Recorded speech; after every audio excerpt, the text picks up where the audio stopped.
Hello বন্ধুরা, আমি নীলাশা চলে আসলাম আবার একটা নতুন ব্লগ নিয়ে। তো রোজকার মতোই বাসে উঠে পড়েছি। আজকে বাস পাওয়াই যাচ্ছিল না, কারণ বাসে অনেক ভিড়, আবার অনেক বাস রিজার্ভ হয়ে গিয়েছিল। তো রোজকার মতো আমি আবার ইউনিভার্সিটি চলে এসেছি। রাস্তায় হাঁটছিলাম, তো ইউনিভার্সিটির ভেতরে প্রায় ঢুকেই পড়েছি। তো এই যে এই বিল্ডিংটা দেখছো, এই বিল্ডিংয়ে আমাদের ডিপার্টমেন্ট আছে, বেঙ্গলি ডিপার্টমেন্ট।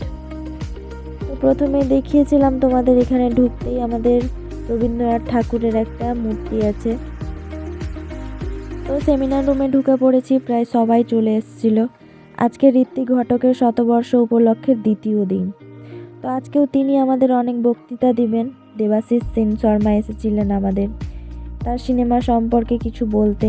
তো শুরু হয়ে গেছে আমাদের সিনেমা দেখার পর্ব। চলছিল মেঘে ঢাকা তারা, ঋত্বিক ঘটকের পরিচালিত সিনেমা।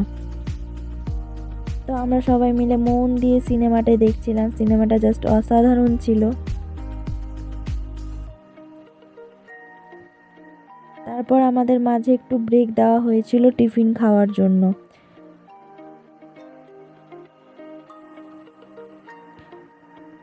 তারপর আমরা বেরিয়ে পড়লাম মাঠে, যেখানে বসে ডেলি আমরা খাওয়া দাওয়া করি। তো সবাই খাওয়ার নিয়ে চলে এসেছি, খাচ্ছি সবাই মিলে একসঙ্গে বান্ধবীরা।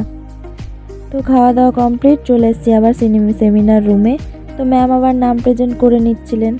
তো আবার আমরা সিনেমা দেখতে স্টার্ট করলাম যেখান থেকে ছেড়েছিলাম।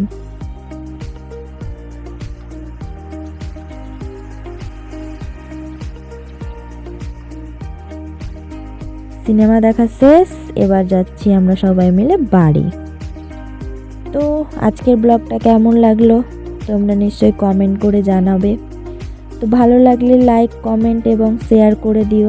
ততক্ষণের জন্য টাটা, দেখা হচ্ছে পরের ব্লগে। Thanks for watching guys.